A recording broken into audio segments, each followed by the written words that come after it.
Chief, only in a back one, I'll get him. But to be, humble, wait to be. I didn't Chief, Ogini. Onye so lala. Mana gulo. Chai, Mwezi ne Letitia. Amakari ibe nwuru na. Ele onye ozo fahara nu wano. Onye fro. Onye wonya. Mama block rosary. Mama block rosary o. Nwanyị m hụrụ na kwa October ka m October September. Hasa nwụrụ na 1st of September. Ka mgbe ha nọbere m maka since ịma ihe abịara metuwe m n'ichara ka arọ chọrọ ịgba m ụmụ m akpọrọ m gawa sakatịrị ebe a na-agwọ ndị ara. Anọ m gaa ka mbe sị ka agwọgodo amara mara m isi na ọgarị m mma. Ọkwa ara ka akpakpọlalụ m ka abịa test ya mara ma ahụ ọdịla m mma. Ka m na-apụta wọ n'ihu chọọchị money mass ka m gaji nye ụgba. Saa agbasa money mass ma ga confession maka nje nọ m n'ime m jọ dị ekwe mara hụ na nje atagbuole m. Some putamaga kwuru fada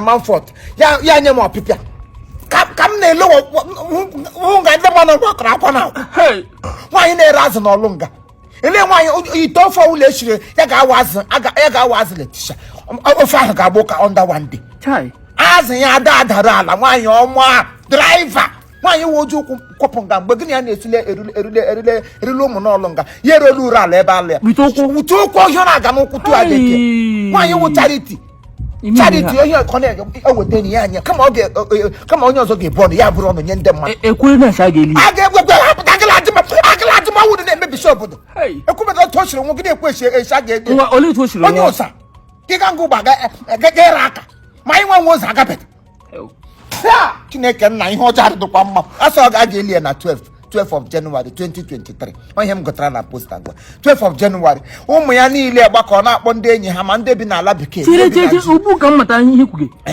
mama block rosary onye mụ top Tony Antonio ekele dịrị Chukwu ibe Chineke mee na anwe ka zara akpa agụ ibe wi ya Potsdam Germany ọwụkọ ebe obi mama ya nwale ka na-akpọ Ifunanya iwe obi Ifunanya ka alụkwara mama ebe alụlụ ya California America ama onye ka ahụ obi na California oya nwe iwe obi digital online oya last born ọwụ ya ọma dị ha ọma ha nwụrụ nwanyị obi ọma chọọchị ala nwanyị na-ekwesịrị ime senti Saint Letitia ekwesịrị a ga-eli ebere senti gba na lilie gbaba ya n'ọgbọ ebe niile wuru senti ya garuo eluigwe mee Saint Letitia yọbara ya iyo Saint Letitia dị ọsọ yọbara ya iyo Saint Letitia dị ọsọ yọbara ya iyo nwanyị gbara mbọ ụmụazị ndị na block rosary eweziga nwaanyị anyị na-amụta anụ ya kpọrọla anyị na block rosary na-akụziri anyị St. Francis dị asọ enwere otu nwatakịrị St. Manfort na-egboke egbe dị ihe na-akụzi fọdụrụ anyị